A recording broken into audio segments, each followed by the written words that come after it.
జై శ్రీరామ్. నమస్కారం అండి.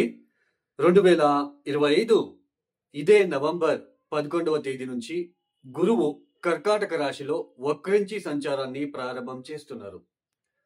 2025 నవంబర్ 11వ తేదీ నుంచి 2025 డిసెంబర్ 5వ తేదీ వరకు గురువు గారు కర్కాటక రాశిలో వక్రించి సంచారం చేస్తూ డిసెంబర్ 5వ తేదీ మిథున రాశికి వెళ్లి అక్కడ మళ్ళీ వక్రించి సంచారాన్ని ప్రారంభం చేస్తున్నారు. అంటే కర్కాటక రాశిలో వక్రించడం నవంబర్ 11వ తేదీ బిగిన్ అయితే 2026 మార్చ్ 11వ తేదీ మిథున రాశిలో వక్రత్యాగం చేస్తున్నారు. ఈ ఏదైతే వక్రీ గురుగ్రహ సంచారం ఏదైతే ఉందో ఈ వక్రీ గురుగ్రహ సంచారం వలన ద్వాదశ రాశి వాళ్ళకి ఎలాంటి ఫలితాలు రాబోతున్నాయి అని ఒక్కొక్క రాశి గురించి మనం తెలుసుకుంటూ వెళ్దాం.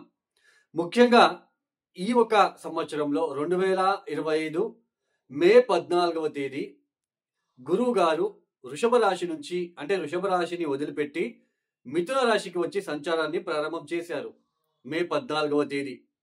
అయితే ఇక్కడ గురువు గారు ఒక రాశిలో సంచారాన్ని చేయడం అనేది అంటే ఒక రాశి నుంచి ఇంకొక రాశికి మారాలి అంటే ఒక సంవత్సరం టైం ఉంటుందండి. ఒక రాశిలో 30 డిగ్రీలు ఉంటుంది. ఆ 30 డిగ్రీల ప్రయాణాన్ని దాటివేయడానికి ఒక సంవత్సరం తీసుకోవాలి. అలాంటిది గురువు గారు ఈ 2025 సంవత్సరంలో అతిచార మార్గంలో తొందరగా 30 డిగ్రీలని కేవలం 5 మాసాలలోనే పూర్తి చేసుకొని నెక్స్ట్ హౌస్ కి రావడము, కర్కాటక రాశిలోకి ఎంట్రీ అవ్వడము, అక్కడ ఒక 20 డేస్ ఉండి మళ్ళీ అక్కడ వక్రించి వెనక్కి సంచారాన్ని చేస్తూ మళ్ళీ మిథునానికి వెళ్ళి మళ్ళీ అక్కడ వక్రించి సంచారం చేయడం అనేది ఇది చాలా అంతవరకు మనకు ఆల్రెడీ తెలుసు. గోల్డ్ మీద మనము ఇంపాక్ట్ ఎలా చూస్తున్నామో, గోల్డ్ మీద బంగారం ధర ఎంత పెరిగిందో మనం ఆల్రెడీ చూస్తున్నాం. ఈ అతిచార సంచారం అనేది 2033 వరకు ఇలానే కొనసాగుతూ వెళ్తూ ఉంటుంది. అంటే గురువు గారు 5 మాసాలకే నెక్స్ట్ హౌస్ కి రావడము, అక్కడ ఒక 20-25 డేస్ ఉండి మళ్ళా వక్రించడము, మళ్ళా 25 డేస్ తర్వాత వక్రిస్తూ వెనక్కి వెళ్ళడము. సో ఇలాంటిది 2033 వరకు ఉంటుంది. సో మనం ప్రాపంచిక ఆర్థిక వ్యవస్థ మీద కావచ్చు, గోల్డ్ మీద కావచ్చు ఎలా ఇంపాక్ట్ చూపించింది అనేది చూపిస్తా ఉంది అనేది మనం చూస్తున్నాం ఆల్రెడీ. అలానే చాలా రాశుల వాళ్ళు చాలా మంది మా రాశి అని అంటూ ఉంటారు. గురు బలము శని బలము ఏది వచ్చినా కూడా అది ఎండాకాలంలో వర్షం వచ్చి ఆగినట్టుగా ఉంటుంది. సమ్మర్ సీజన్ లో వర్షం వస్తే ఎక్కువ ఉపయోగం ఉండదు. అంటే మన జన్మ జాతకం కూడా చాలా ఇంపార్టెంట్. ఇప్పుడు గోచరంలో గురువు గారు వక్రిస్తున్నారు. సో కొన్ని రాశుల వాళ్ళకి గురుబలం తగ్గుతుంది, కొన్ని రాశుల వాళ్ళకి గురుబలం పెరిగినప్పటికీ వక్రించడం అనేది అంతగా మంచిది కాదు. అలానే మీ దశాభుక్తి ఏం జరుగుతా ఉందో అది చాలా ఇంపార్టెంట్. ఆ దశాభుక్తి ఎలా మనకి ఉంటుందో దాని మీద ఫలితాలు అనేది ఎక్కువగా ఉంటుంది, ఎక్కువ శాతం ఉంటుంది.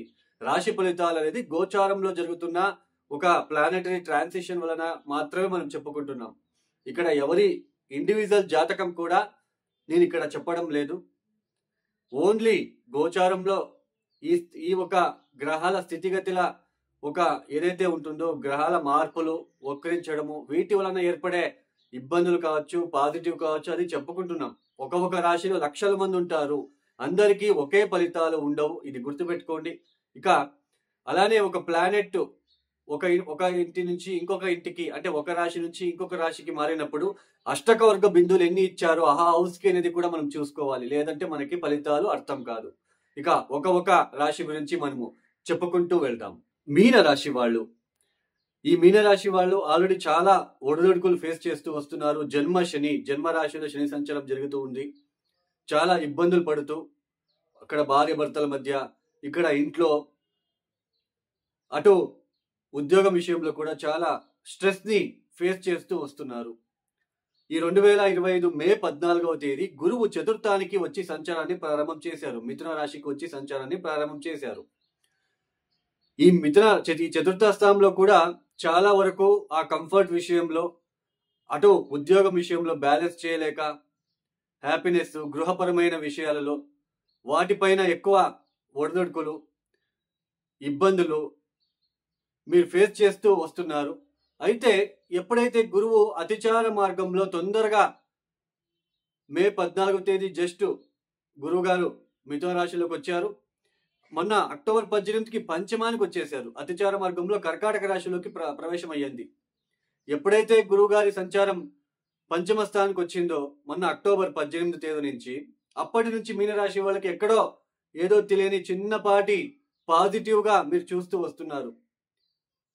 కొంచెం ఆ లేజినెస్ తగ్గడము, మీ తెలివితేటలకి ఆ ఒక ఇంటలెక్చువల్ క్రియేటివ్ థాట్స్ కి మంచి రెస్పాన్స్ రావడము, ఫైనాన్షియల్ విషయంలో కాస్త మీకు మంచిగా ఉండడం లాంటిది, బిజినెస్ విషయంలో కాస్త తెలియని కొంచెం ఏదో పాజిటివ్ గా జరుగుతా ఉంది అని మీకు అనిపించి ఉండడానికి ఛాన్సెస్, భార్యాభర్తల మధ్య ఆ సఖ్యతల అవన్నీ ఏదైతే మీరు ఇబ్బందులు పడుతూ వస్తున్నారో ఎక్కడో ఒక చోటు చిన్నపాటి పాజిటివ్నెస్ చూస్తూ మైండ్ ఫ్రెష్ అనిపించి కొంచెం రిలాక్స్ గా మీరు ఉంటూ ముందుకు సాగే ప్రయత్నంలోనే ఈ నవంబర్ 11వ తేదీ అగైన్ ఆయన పంచమంలో వక్రించి సంచారాన్ని ప్రారంభం చేస్తున్నారు. ఎప్పుడైతే ఆయన వక్రించి సంచారాన్ని ప్రారంభం చేశారో అప్పటి నుంచి అగైన్ మళ్ళీ కూడా బిజినెస్ విషయంలో ఆర్థికంగా పెట్టుబడి పెట్టవలసిన ప్రమేయం ఏర్పడము,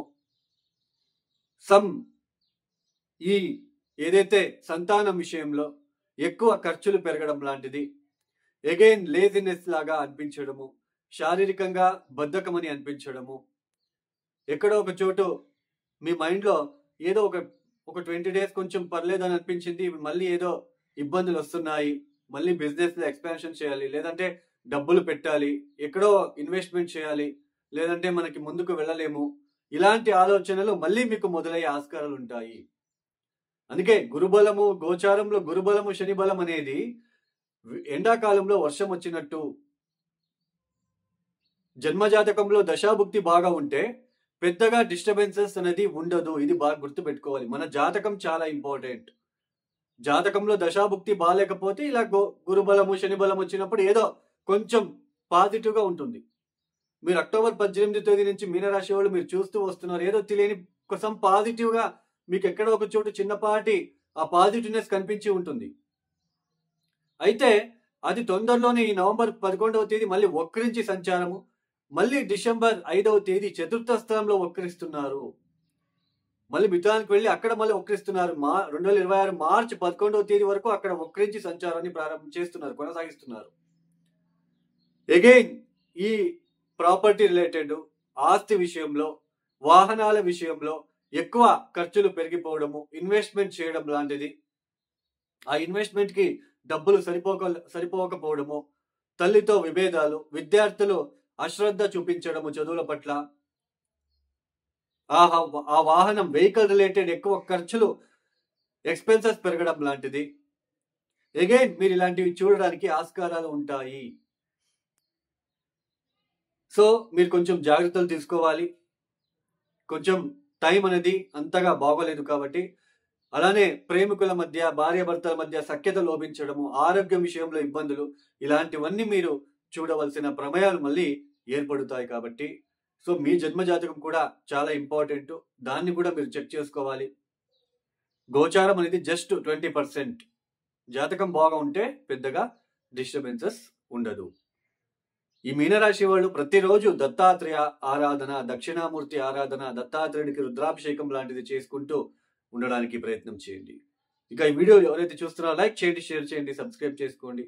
సర్వేజనో సుఖినో భవంతు. ధన్యవాదములు. జై శ్రీరామ్.